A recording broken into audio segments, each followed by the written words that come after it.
शांति। ओम शांति। सभी को सद्गुरुवार की गुड मॉर्निंग।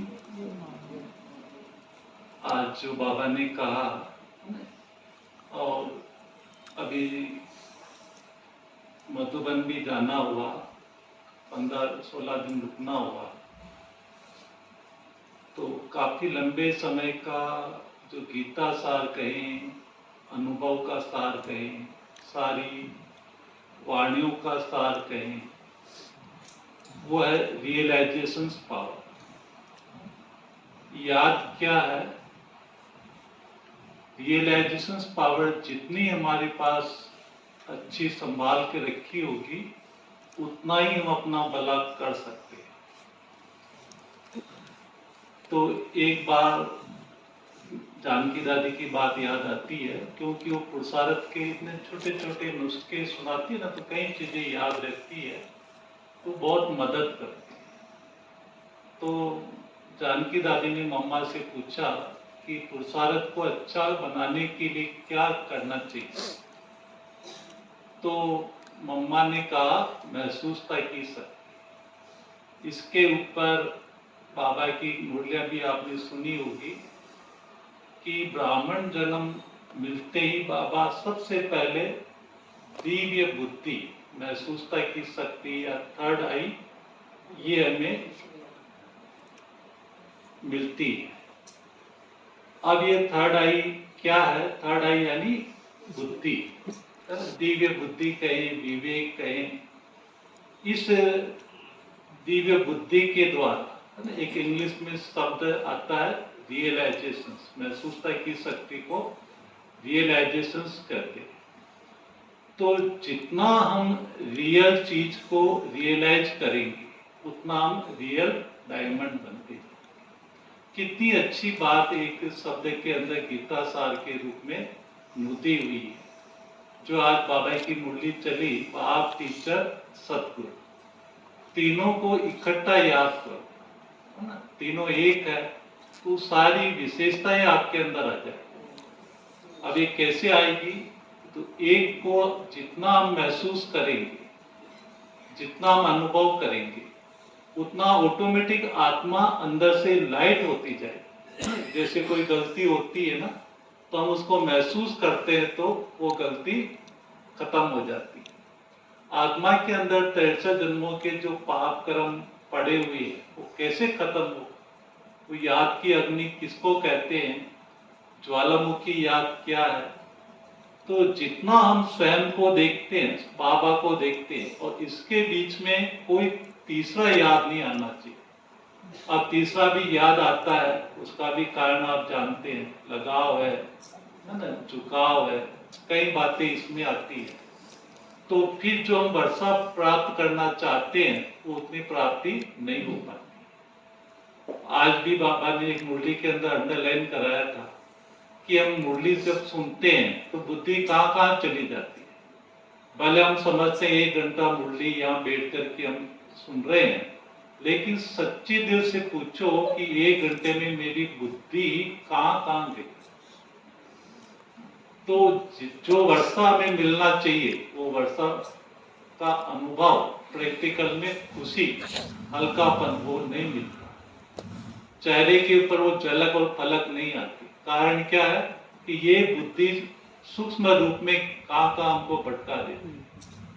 तो सारा जो सार है, बहुत अपने ऊपर अटेंशन रखने का।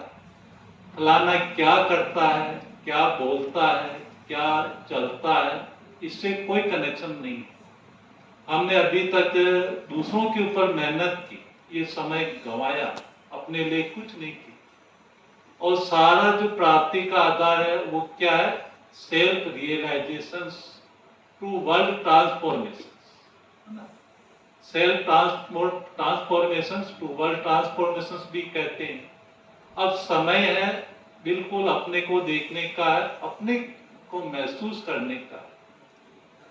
तो जो रियलाइजेशन पावर है, जितना हम स्वयं को महसूस करते हैं, क्योंकि बुद्धि की एक ऐसे एक क्वालिटी कहें, जहां पर अगर हम फोकस करते हैं वो आप वैसे ही बन जाते हैं। अगर आप बुद्धि को भौतिक संसार पर आप लगाते हो, देहधारी पर लगाते हो, वस्तु पर लगाते हो, तो बुद्धि अनरियल बन जाती है और आप वैसे ही मेटेरियलिस्ट अनुभव करते हो। आप भारीपन महसूस करेंगे, आप अशांत हो जाएंगे।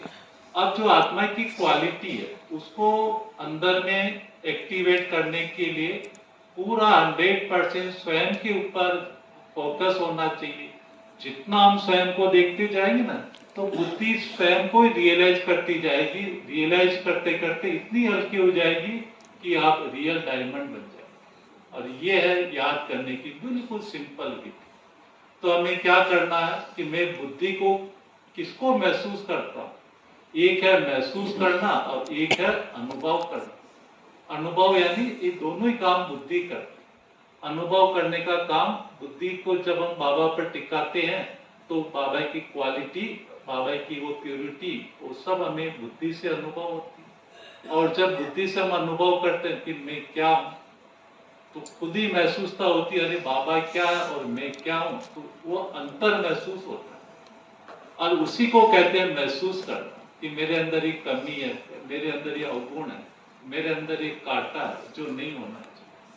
जैसे मंदिर में जाते हैं ना तो अपने पाप खाते हैं, ऐसे ही जब बुद्धि से बाबा के सामने सच्चे से बैठते हैं ना, ऑटोमेटिक महसूसता होती है। अगर महसूसता नहीं होती है तो आप समझ लीजिए कि मेरे ऊपर बहुत पाप कर्म है, मेरे सोचने का, देखने का ढंग रॉन्ग, भले हम वाइट कपड़े पहन लिए। तो मेन जो चीज है प्योरिटी, ये प्योरिटी हमारे अंदर मनसा वाचा कर्मणा में जब तक अच्छी रूप से सच्चाई से नहीं होगी ना, तो महसूसता की शक्ति काम ही नहीं करेगी। एक बार अगर आपने ये महसूसता की शक्ति को किसी कारण से, पाप कर्म के कारण से या गलती से इसको मिसयूज कर लिया, तो बाबा गया और ये आत्मा गई, आपको दिखाई नहीं देगी। तो इस महसूसता की शक्ति को बहुत संभाल करके रखना होता है। जरा भी अगर आपने इम्प्योर काम किया, ये गई महसूसता की शक्ति, है ना। फिर आपको महसूस भी नहीं होगा कि मैंने क्या राइट कर्म किए, क्या रॉन्ग कर्म किए। फिर आप अपने को कहेंगे मैंने जो किया वो राइट ही किया। तो ये उल्टा काम करा देती है, अपने को राइट ही सिद्ध करती रहती। तो इसमें सच्चाई बहुत चाहिए। तो रियलाइजेशन पावर यानी स्वयं को जितना हम रियलाइज करते, रियलाइज करते करते रियल डायमंड। तो कितनी अच्छी ये रियलाइजेशन पावर बाबा ने हमको दी है। तो पट्टी यानी क्या है, अपने को चलते फिरते अपने को ही फील करना। जितना हम अपने को फील करेंगे, फील एक इंग्लिश वर्ड है, वही अनुभव करना, उतना एक दूसरा शब्द आता है फीलिंग, FILLING, फीलिंग स्टेशन। उतना ही आप अपने अंदर वो बढ़ते जाए। जो आज बाबा की मुरली का हेडिंग था, तो एक बाबा को ही आप अनुभव करो, एक बाबा को ही आप अंग संग चलते फिरते जितना आप अनुभव करेंगे ना, आत्मा एकदम लाइट माइट लाइट।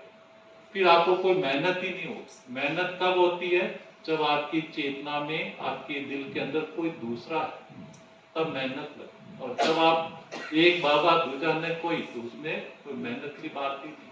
योग, मैं तो कहता हूँ योग जैसा सहज सब्जेक्ट दुनिया में है ही नहीं, और योग जैसा मुश्किल सब्जेक्ट दुनिया में है ही।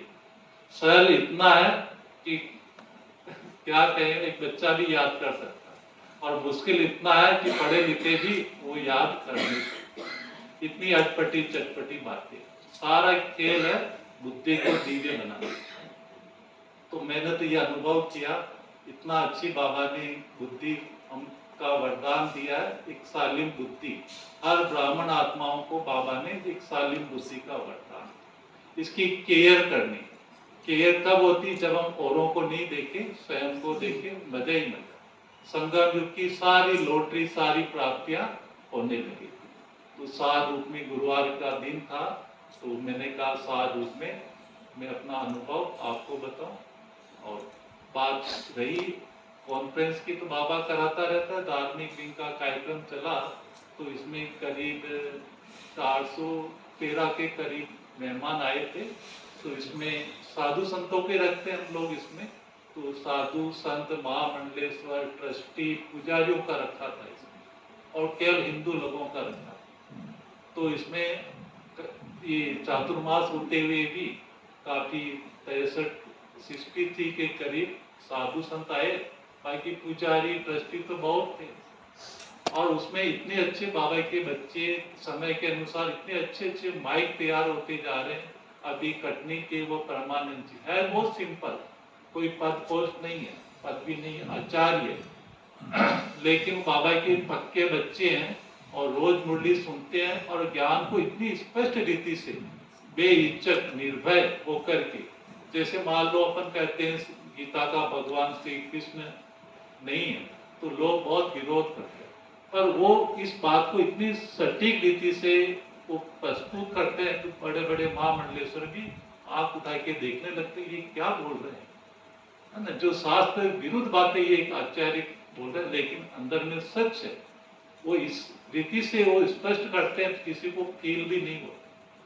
तो एक अच्छी माई का आत्मा बाबा ने तैयार किया, जो केवल आप और हम ही लाइक नहीं करते, सारा ब्राह्मण परिवार लाइक करते।